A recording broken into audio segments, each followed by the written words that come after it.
Hey guys, this is Shippy here. I'm going to be showing you a couple of website calculators for Guild Wars 2. My in-game name is Aiden Oberon, and that is my account name for Guild Wars 2. I'm making this video primarily for my guild members. However, if they like it, I will probably make it public. But basically, I'm going to be going through a single build and showing you how to use the various web pages that I've discovered. My first web page that I discovered was guildhead.com, and it's an older calculator, but you can see here that it has all the traits, and up above here it shows all the weapons that you can have, and you have to pick them up here through various drop-down menus. But it doesn't show any armor or any food or anything like that, but it does show you over on the side here your stats of what you can get from just using traits. So it's an older calculator. I don't use it hardly at all anymore, but this was one of the first ones I used. And you'll see the advantages to the new one. The new website that I use is guildwars2skills.net, and it is a very, very effective build calculator. And I'll get to it now. I'll show you how to use this website effectively. The build I'm going through today is Jyotis Ravi. He is my first character, he is my primary character, and he is my commander. He is equipped right now in game as a Speedy bomber, and this is how I have him equipped: traits, weapons, and armor. You'll see at the top of the page here, if you load this website, if you load one of my links from our forum page, it'll probably have all of this stuff already filled out. That's not a problem. If you want to start your own build, all you do is you go up to the top here and click on Build Editor, and you'll see, boom, it resets to a blank page. So, first order of business is on the right here, it's PvP, World versus World, or PvE mode. I click the PvE mode because it's the most versatile, and typically my World versus World and PvE modes are the same. The only thing that changes when I go to PvP mode is a couple of skills that aren't available in PvP because of the balance issues. So, that being said, you'll see that all of the classes are available, and as you flip through the different classes, you'll see that the weapons available are changing. So, Jyotis is an engineer, and he's Asuran. I typically carry a rifle in-game currently. When I first started out, I used pistol. I used pistol because I loved the dual wielding pistols, and number 5 was a glue shot, which slowed down my enemies. Number 4 was a blowtorch, was very effective up close and personal. You can see it. It does at 600 distance, it does 656 damage, but at 200 distance, it's doing almost 2,000 damage, which is a lot. However, I soon discovered that if I equip the bomb kit, you'll see that if I swap to the bomb kit, number 5 is the exact same skill, only in bomb format. So, and number 4 is a smoke bomb, and that's more effective than straight up damage because it blinds my enemy.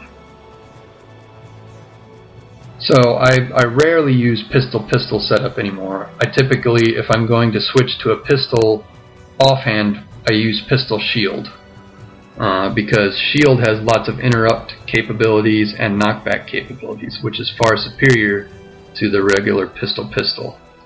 So I almost never run pistol anymore. That all being said, engineers do not have weapon swap. So, you can only change weapons if you carry a pistol shield in your inventory in-game. So if I want to swap from a rifle to a pistol shield, I have to carry my pistol and shield in my backpack. And you can't swap while you're in battle, so you will only be able to do that if you're out of battle. But I always carry them anyway, just in case we're going into a dungeon or some other region that requires me to change my setup quickly. That all being said, The rifle has quite a bit of knockback and blast capabilities as well, and that's very wonderful. You'll see that as I have my bomb kit equipped currently, if I swap to my bomb kit, you'll see that number 2, which is firebomb, down at the bottom it says combo field fire, and number 4 says combo field smoke. That means that when I lay these down for a few seconds, they have a combo field. If I lay down my smoke bomb or my fire bomb, it lays out a fire field. If I quickly swap back to my rifle and use my jump shot, it will actually give me fire aura, which reflects damage onto my enemies on top of anything I'm already doing to them. So you want to learn how to use combo finishers and stuff, especially if you're going to be in World vs. World. The commanders in World vs. World will often tell rangers to lay down water fields, and then they'll tell everybody else with blast finishers to leap into the water fields because it creates a huge area of effect heal capability. So if you have 1 or 2 rangers laying down water fields and then you have 10 people jumping into it, you're basically going to go from almost 0 health up to full health if you were severely damaged. So if they ever call out in World vs. World, hey, lay down your water fields, that means rangers, use your water skill. And everybody else with blast finishers, jump into it. Big ol' bomb is also a blast finisher. So I could also, as soon as I hear them lay down their water fields, I could put my bomb down and that will also create a blast. It also works on my fired fields. My flamethrower is the last one that I have. This, if I swap to it, also has a fire field. So I have 2 blast finishers and 2 fire fields and a smoke field. My heal skill, I typically use Elixir H because it is the most bang for the buck. You'll see that it heals me for 5,500, and this is without traits or anything. It actually heals close to 6,000 in game once I have my traits, and it has a 25-second recharge. You'll see that the other skills, Medkit is actually a kit.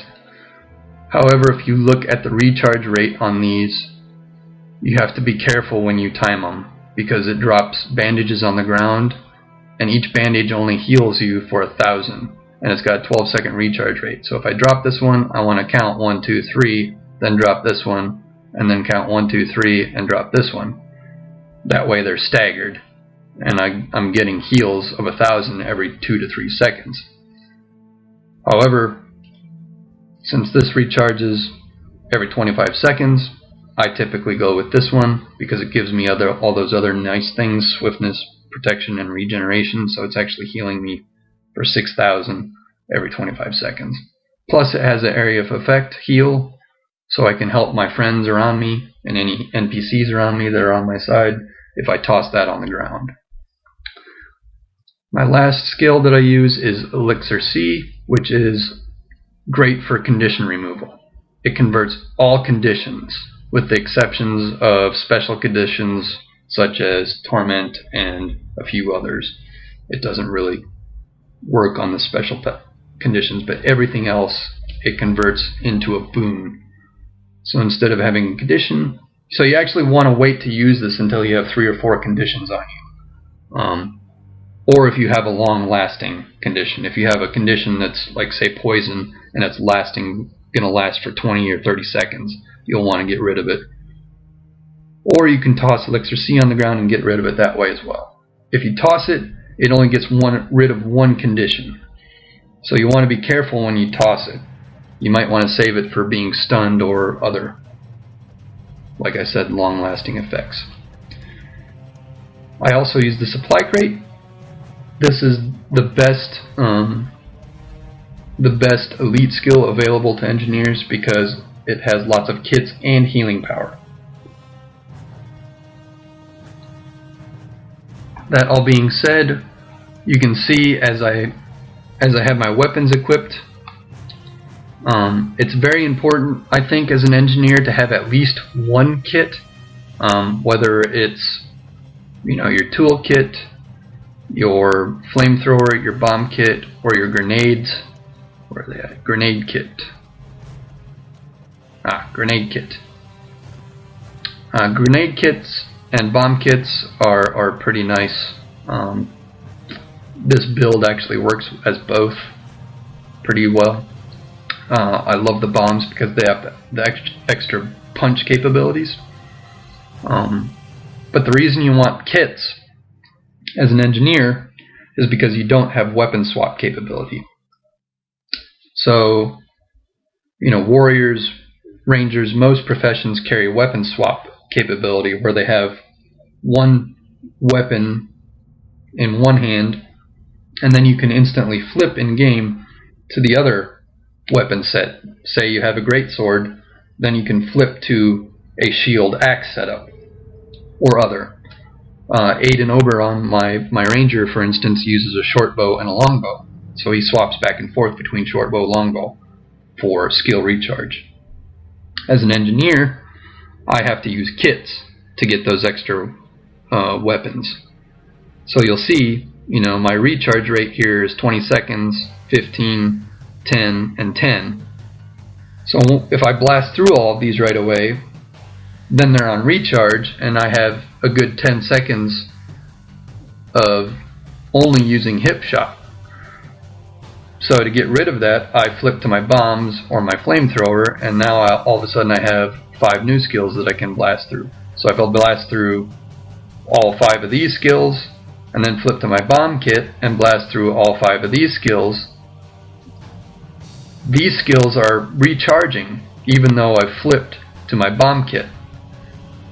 And then once I flip back to my rifle, by the time I've gone through my bomb kit and flamethrower kit skills, all my rifle skills have just about recharged or are recharged. And likewise. So then I blast through these 5 and then flip to my flamethrower, blast through these 5, blast to my bomb kit, and blast through them all. So it's basically a continuous skill usage of more damage than your standard auto fire stuff. And you'll see down at the bottom too, it shows you all of the things that you can do with your current weapon set. So with this I can cause confusion, cripple, burning, blindness, and immobilize.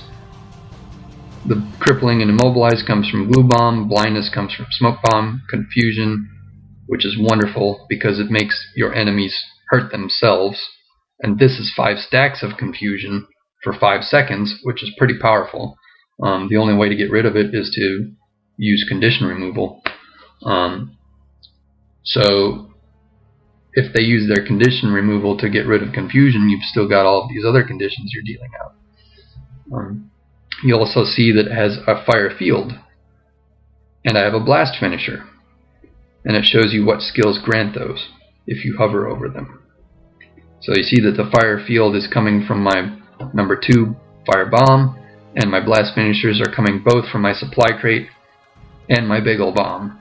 If I swap to my jump shot, I've also got a blast finisher there and a physical projectile finisher as well. That all being said, we can go to trait lines. When people talk about traits in games or on forums, they typically talk about a 30-20-20 or a 30-30-10 build. The reason they say these numbers is because you can only have 70 trait points spent, and you typically want to have at least one trait line maxed out. So a 30-20-20 are my favorite builds because you get the most bang for your buck because you actually have 3 trait instead of 2. If you're doing a 30-30-10, that means you have 2 maxed out and 1 that only has 10 in it. So for instance, my build on Jyotis is a 20-0-0-30-20. So I put 20 points into explosives because he's a bomber. So I want to have bomb skills. You can do that 2 ways. You can click here to add your points. You can also subtract them. Or you can right click and just select a skill that you want. So the first skill that I use is Forceful Explosives. This increases my bomb blast radius. This is key to my build because he's a speedy bomber, so he's running around in circles, and I'm making my bomb radius bigger, so I can actually stay further away from my enemies and run around them in bigger circles. The most indispensable skill is the short fuses. This actually recharges my bomb skills quicker. So what does that mean? If I go back to the first page here and I flip to my bomb kit and hover over my bomb skills, you'll see now that there's a green 20 next to the 25 in parentheses. That means instead of this skill taking a normal 25 seconds, now it actually takes only 20 seconds for it to recharge. And all of them are reduced in the same fashion. Back to my traits. Since I put 20 points into this line, I also get 2 freebies. I get reserve mines, which drops mines at 25%. If I drop to 25% health, it throws out a bunch of mines, and anybody running up to try and kill me runs into those mines, or if I'm running away, same thing. Number 5 is also a very lovely addition to this build, because he's also, in addition to his speed, he also gains endurance really fast, which means I can dodge a lot and dodge quickly. And every time I dodge, I leave an extra bomb on the ground. So you'll see sometimes when I dodge in game that there's actually 2 bombs on the ground, and that's because I've dodged plus laid a bomb down on the ground from my skills. Putting points into each trait line will also grant you innate abilities. So since I put 20 points in here, I'm gaining an automatic 200 power and an automatic 20% condition. So if you look over here, you'll see that I already have 20% condition duration. So that means my conditions actually last longer on my enemies. And I've also added power. So you'll see power directly affects your attack. You'll see that my power is already above 1,000. If I take those 20 points away, you'll see that it's dropped to 916. So we'll just put those back. Forcible explosives and short fuse. Now I'm already up to 1100. Next I go to alchemy because it's vitality, which increases my health pool. You'll see I'm only at 1500 now, but I'm putting 30 points into alchemy, which basically maxes out my health without having any armor. It also gives me boon duration, which is a good thing. So any boons that I have on myself from my conditions that I've converted or whatever last a lot longer. An automatic 30% longer. I typically use 1 invigorating speed, so every time I gain swiftness, I am also gaining vigor, which increases my endurance regeneration. All of these traits have lovely Hidden Flask is a really good additional freebie. And then I go to here and I have potent elixirs. So any elixirs that I drink, i.e. my healing skills in elixir, potent elixirs makes this more effective, and it increases the duration further.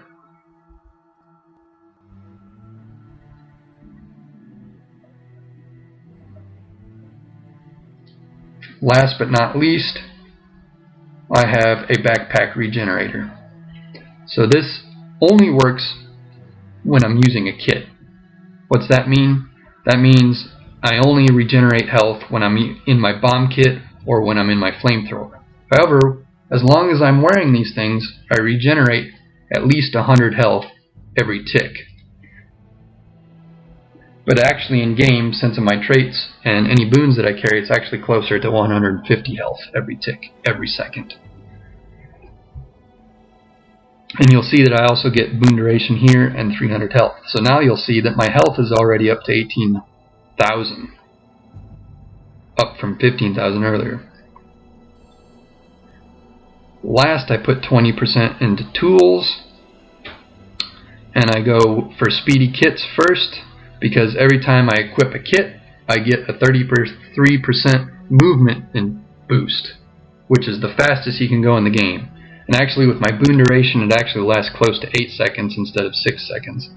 So every time I swap a kit, I get 8 seconds of 33% speed, And since I have 2 kits equipped, I can swap to my bomb kit, use all my skills, and swap to my flamethrower and use all my skills. And suddenly, not only am I getting my skill recharge rate, but I'm also always carrying 33% speed bonus, as long as I swap every 8 seconds. The skill that I used to carry here was Speedy Gadgets, but since I don't use any gadgets anymore, or I don't have any gadgets currently equipped, I have since switched it to either Scope, Leg Mods, or Kit Refinement. I'm currently using Kit Refinement in game because every 20 seconds it grants me the ability to put a shield on myself every time I swap to my kits. Since I'm swapping kits all the time, I'm basically getting another attack spell every 20 seconds. And it also, putting 20% into tools gives me crit damage and tool belt recharge rate. So if you look over here, my tool belt skills recharge 20% faster. This is a good thing. If I go back to my skills, all of these up here are tool belt skills. You'll now see that all of these now have a green number by them. Instead of it taking 60 seconds, it's only 50 seconds, 25, 25, and 25. This is very good because the big old bomb coming out every 25 seconds instead of 30 seconds might seem insignificant, but that 5 seconds makes a big difference, especially in long drawn-out battles. Last but not least, the last category is armor. Here you can choose your armor, and it will also further affect your stats. In Guild Wars 2, all armor above level 61, starting at level 61 and going up to 80, carries 3 stats. Each piece of armor, of those 3 stats, one stat will be more than the other 2. So for instance, each piece of armor has 3 stats. It might be power, precision, and toughness. One of those 3 is going to be stronger than the other 2. And in order to pick your armor, you will need to know which one is the strongest. So if it's toughness, if you're going for a toughness build, you'll see here that the knight has power, precision, and toughness. Toughness is the strong number here. If the strong number happens to be condition damage, you'll see that they're different: precision, toughness, and condition damage. Since Jyotis is an engineer, he's a bomber, it's important for him to have precision and power, and I also wanted him to have a lot of toughness because I wanted him to be able to take a hit.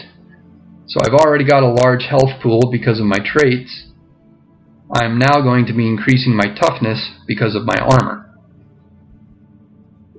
Toughness decreases any incoming damage, and it also directly affects your armor. So it's very good to have a pretty good toughness rating.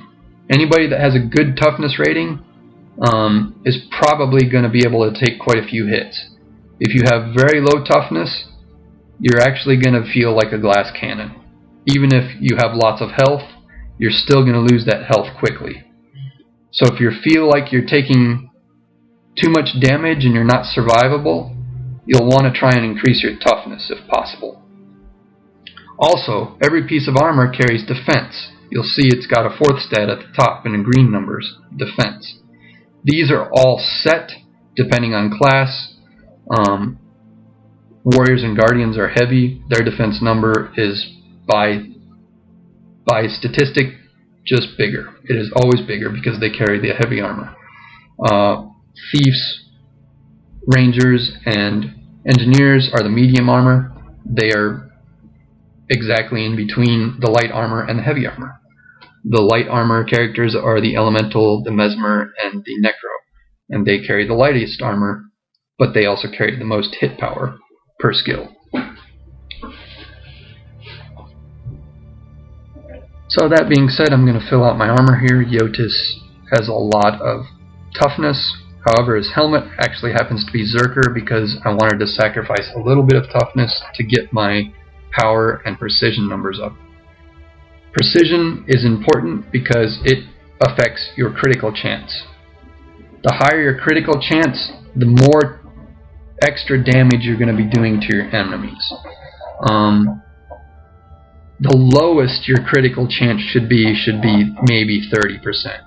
You don't want to have much lower crit chance than 30, because if you're going lower than 30% critical chance, that means you're only critically hitting your enemies 1 out of 4 shots.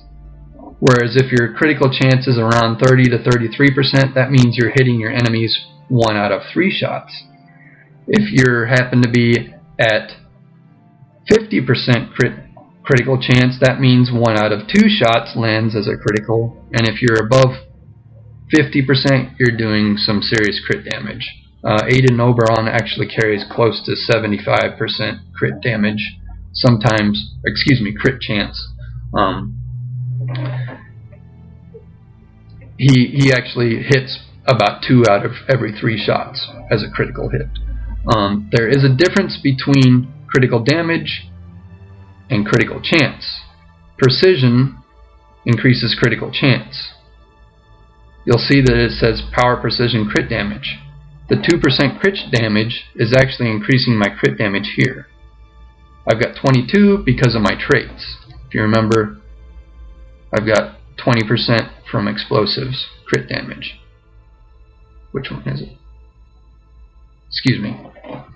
For tools. 20% from tools. So it's 20% plus 2 from the helmet, so now it's 22.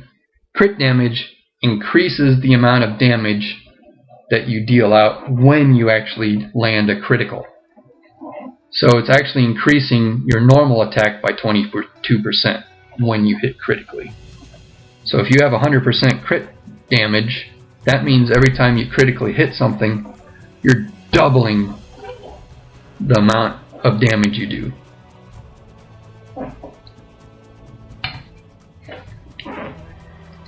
The rest of my armor is toughness, power, precision, toughness.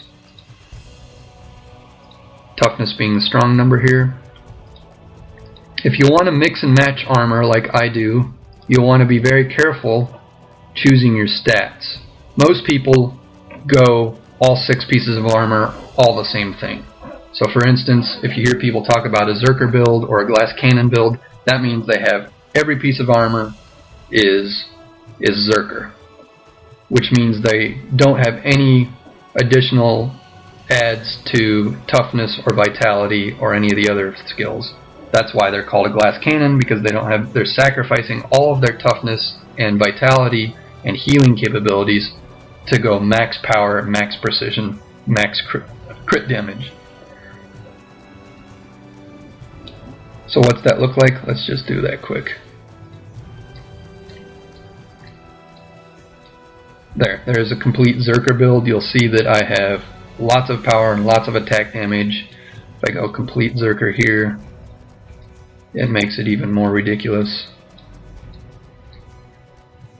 I got 2,000 power and almost 3,000 attack, and that's without any of my runes or anything like that, which is pretty ridiculous. But you'll see that my armor and my toughness is still pretty low. So basically a glass cannon. That being said, I actually mixed and matched because I wanted Jyotis to actually be able to take a hit, and I figured I could sacrifice a little bit of power for my extra toughness. Actually, I could sacrifice my critical damage for my toughness. I didn't sacrifice power.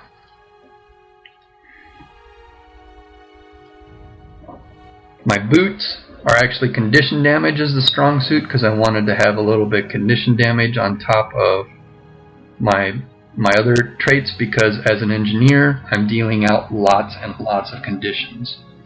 So actually having a little bit condition damage is good.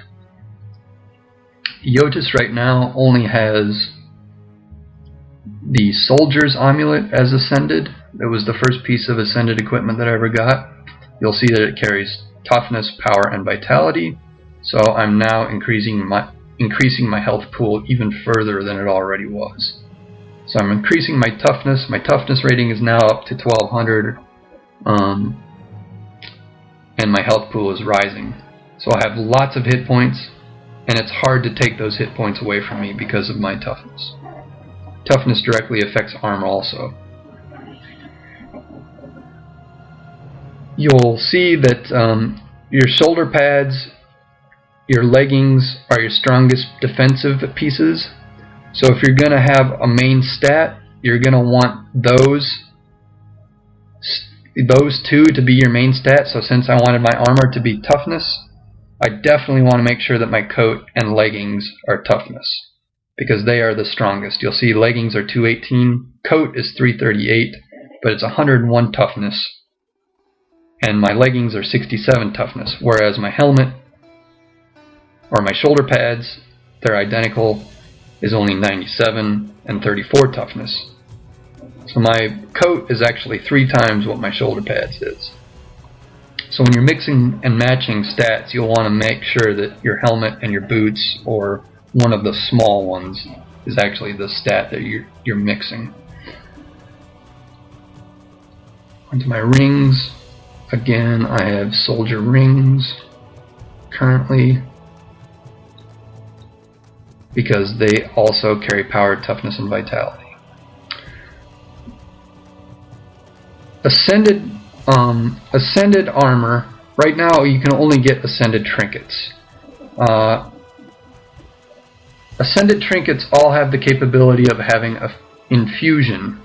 What is this good for? Infusion is only good if it has agony resistance if you want to be doing fractals. Fractals of the Mists is the only place that you can take agony. And that is a condition that is dealt out by the bosses on level 10 fractals and above. The only way to combat agony is with agony resistance, much like Guild Wars 1.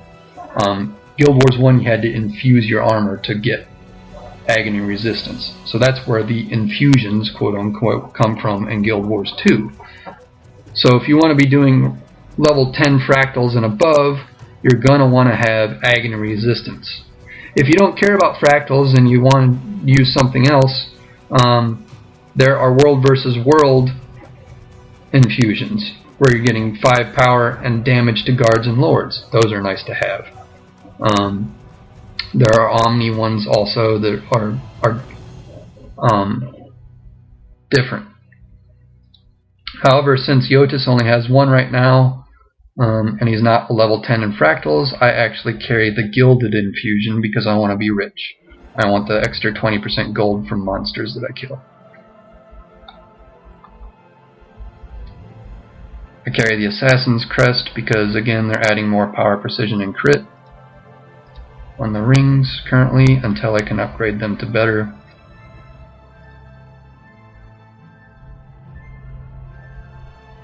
My earrings are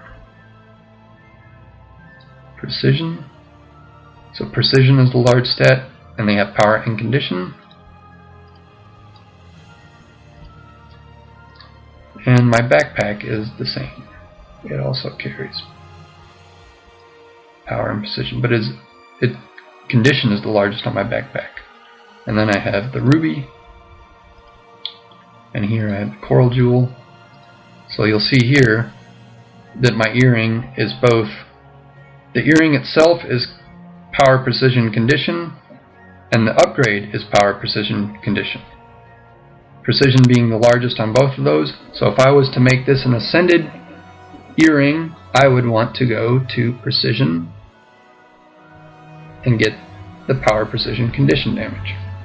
Now when I do that, all of a sudden I have an upgrade slot where I can get additional condition damage or additional power or additional precision on top of agony resistance. So you'll see that my agony resistance goes up 5 if I put that. That means I now have 5 agony resistance.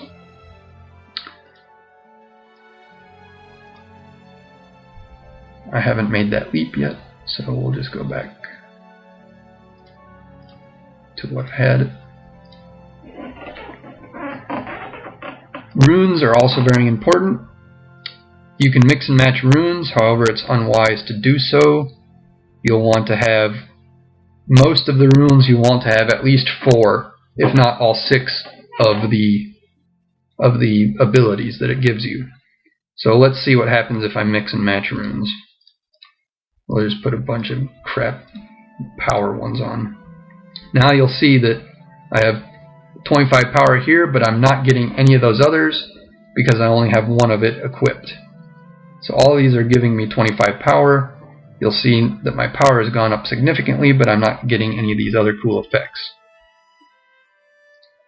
Since engineers don't actually have a permanent speed boost, and Runes of the Traveler were originally for Magic Find, I actually equipped Jyotis with Runes of the Traveler, but I just kept them after the Magic Find switch because Runes of the Traveler became really cool because they now have a permanent speed boost.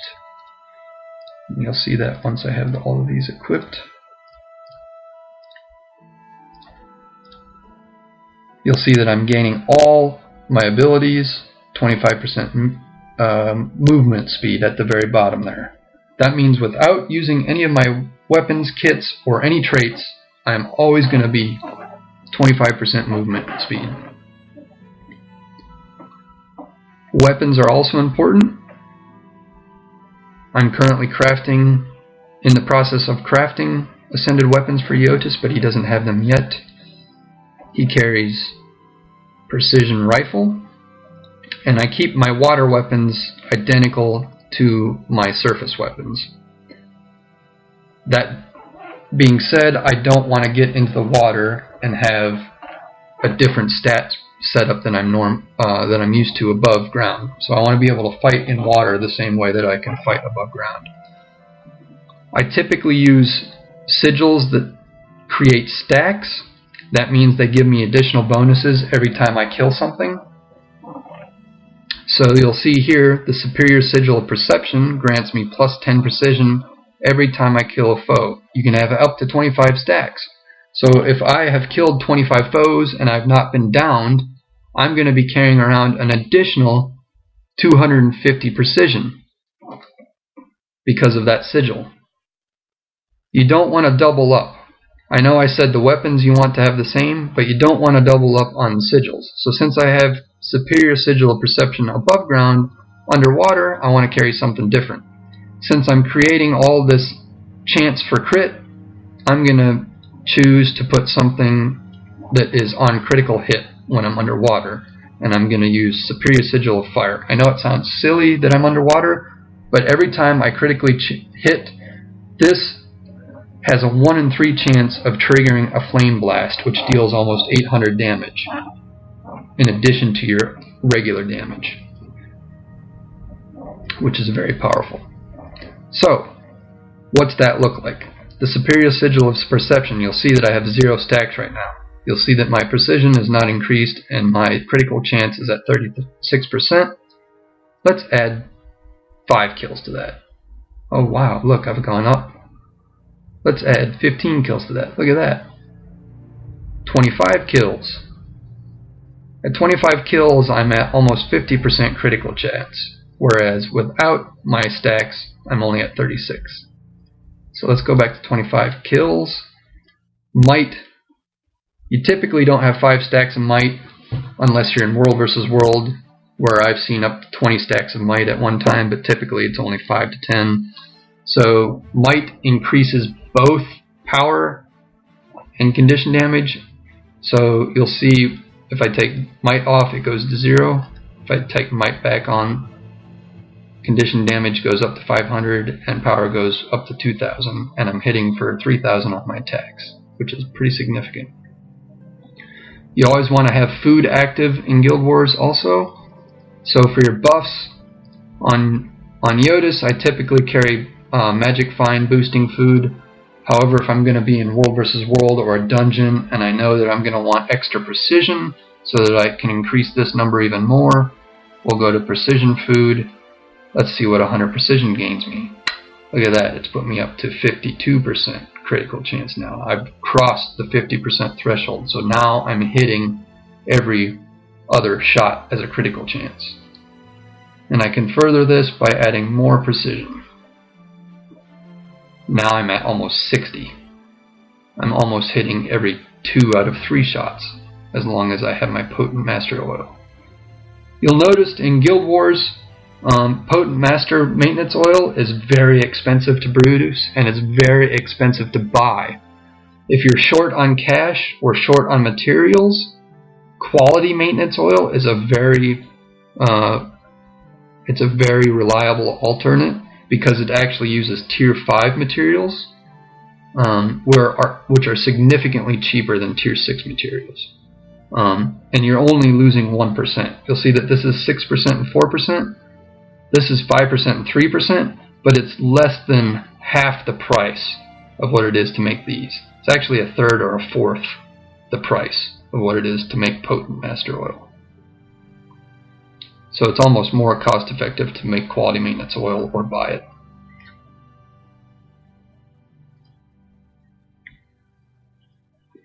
That is what Jyotis looks like. That is his stat readout. You can see that he's pretty well across the board. He's got a lot of health, he's got a lot of toughness, he's got a lot of power, and he's got a pretty good chance of precision as long as I'm carrying my boons.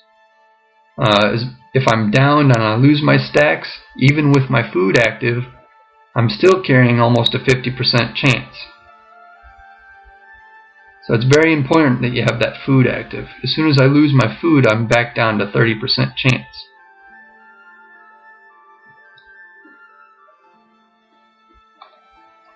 I'm going to talk briefly about water also, so let's go to that first page. You can't use your flamethrower underwater. You can swap to what you look like underwater by hitting this button here.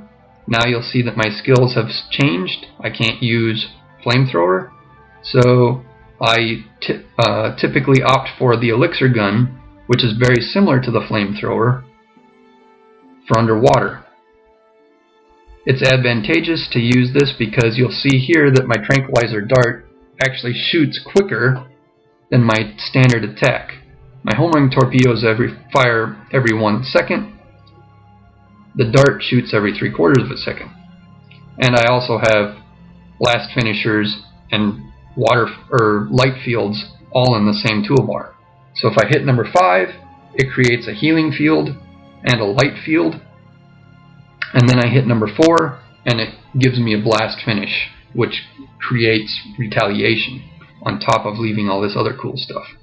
So that's what Jyotis looks like underwater, and he's quite powerful underwater as well. That is my main build for Jyotis. So that's how you use this website. I've actually prepared another build. In this case, this is Jyotis as if he was wearing complete celestial armor. Celestial armor. Excuse the jet that's flying over right now. Sorry about that. But celestial armor grants stats to everything.